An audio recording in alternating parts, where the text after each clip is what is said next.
My name's Amy. I'm a 24-year-old graphic designer. I'm currently single, focusing on my work and living alone in my grandparents' house in the neighboring town where I grew up. I've had no issues with my work relationships, but my real family has always been a source of trouble for me. I have an older sister, Melissa, who's 2 years older and was always favored by her parents. As a child, I loved to draw, but Melissa would often mock me, saying things like, "Mom, Amy's doodling again. It's embarrassing that she's my sister." She'd snatch my drawings and throw them away. My parents always sided with Melissa, nodding along to everything she said. They told me I needed to work and bring in money after finishing school, but my maternal grandparents disagreed and took me in. Thanks to them, I attended high school in a nearby town. I wanted to repay them after graduating, but they encouraged me to pursue vocational school instead. I've always loved creating original characters, so I went to graphic design school. Even as a student, I entered logo and design competitions. Some companies liked my designs, but one offered to use my original character as their mascot, which kick-started my career as a freelance designer working from my grandparents' home. My grandparents have been traveling across national parks in America for about a year, so I'm currently managing their house alone. However, Melissa keeps criticizing me, asking when I'll start contributing to the household and belittling my work as a freelancer. She's dismissive despite my efforts to explain. I don't want them to think that my sister is like you. It's embarrassing, so don't come. I'll make sure you can't. Even if you do, I'll lend you my man. So why don't you go and experience what a date is like? It seemed that my sister did not want me to attend. Furthermore, I was a little puzzled by my sister's last words. After thinking a bit, I told her, understood. I won't have anything more to do with all of you. I don't think of you as family. I'll cut off my ties, but remember, I won't be responsible for whatever happens, and hung up.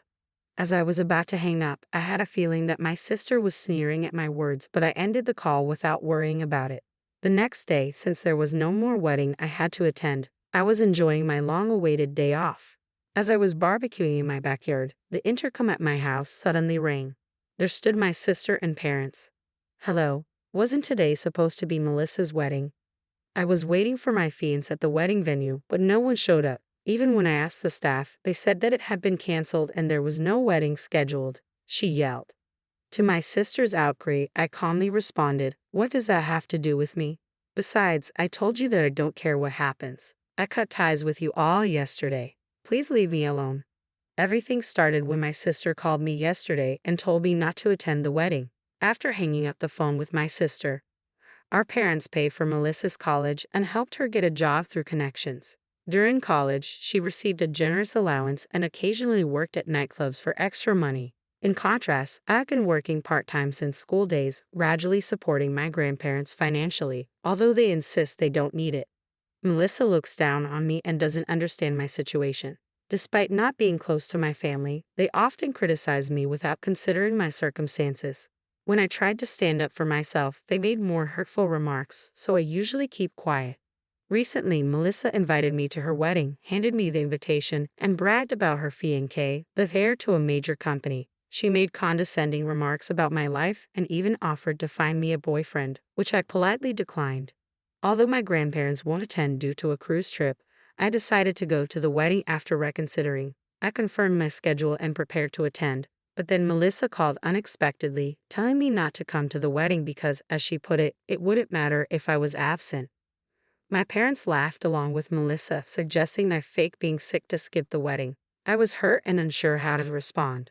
This version maintains the essence of the original while improving punctuation and simplifying the language for clarity.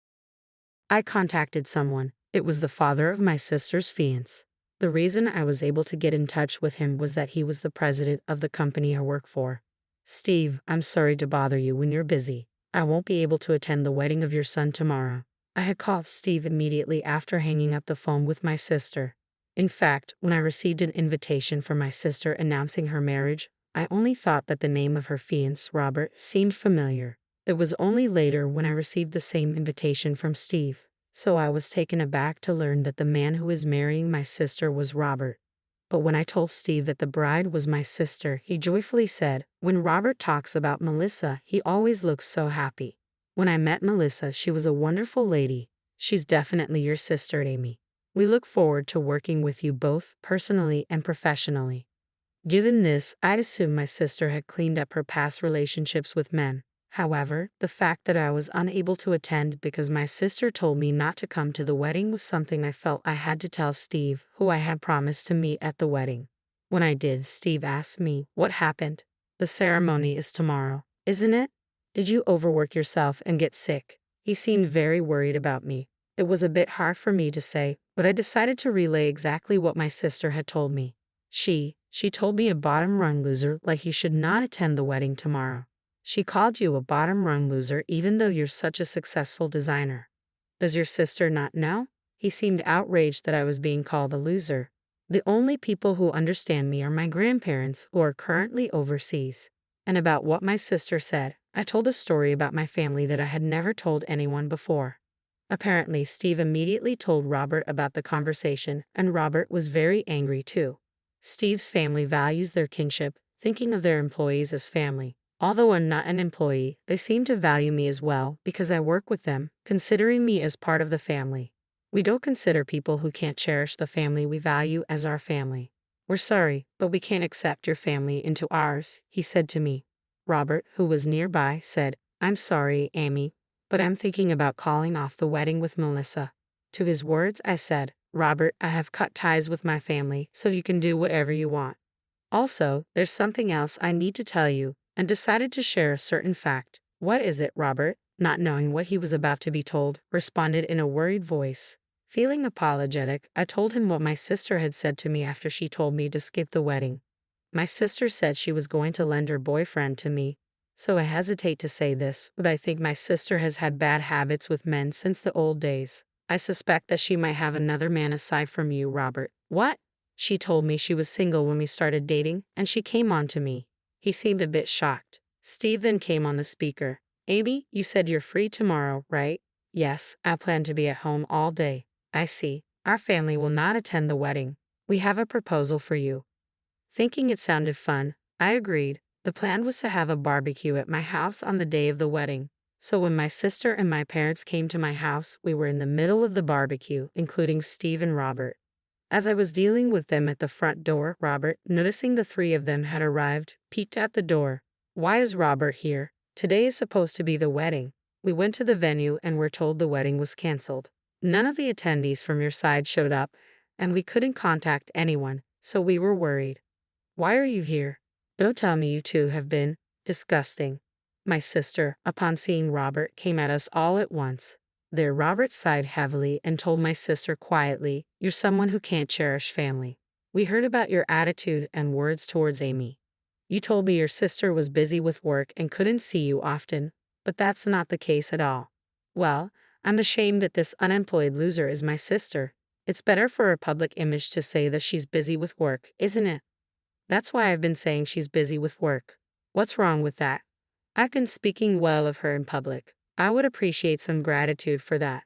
My sister insisted it was for my sake. Seeing my sister like this, Robert defended me, emphasizing how much I contributed to his company. "You know, it's proof of not valuing family when you, her own sister, have no idea what kind of work Amy does. You've been calling her unemployed, but her income should be at least double yours. And your parents treated Amy the same way, right? I can't be with someone who can't value their own family. We should consider our engagement off." "What? Off? Does that mean I can't get married?" Even though Melissa seemed furious, she turned towards me with a mocking grin. "Wait, Amy's job is that amazing?" I wouldn't have known unless someone told me. "From now on, I promise to listen to you, Amy. Let's get along better." After Robert pointed it out, Melissa's attitude towards me changed dramatically. Whether it was due to an interest in my salary or not, my family was trying to suck up to me, but I rejected them clearly. No way. After all the humiliation and looking down upon me, it's too convenient to now say, "Let's get along." Stop joking. No matter how much you try to flatter me, I won't help you financially. I told you yesterday I've cut ties with you as a family. Don't get involved with me anymore. If you continue to stay here, I'll call the police. If you don't want that, leave right now. The moment I mentioned police, the three of them changed color and quickly dispersed. After that, Robert and I returned to the backyard and continued enjoying our barbecue. A month later, I received a call from an unknown number. Assuming it was work-related, I decided to answer. Hey, I got a bill from Robert. What did you say? You knew about my affair? Before I could say hello, Melissa's shrill voice echoed in my ear. What are you talking about all of a sudden? I've repeatedly told you not to involve me, but you still do. I don't care about your affair anymore, so please never contact me again. With that, I hung up. Later, I heard from Robert that the investigation of Melissa's affair during their engagement had finished and it seemed possible to claim compensation and cancellation fees from the venue.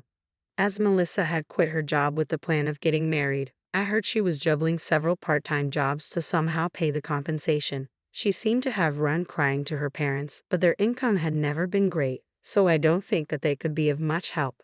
As someone who was spoiled until now, I hope Melissa takes responsibility for what she's done. Currently, I'm still working with Steve's company. We've been discussing the opportunity for me to create various products as an exclusive designer. I look forward to continuing to work happily with these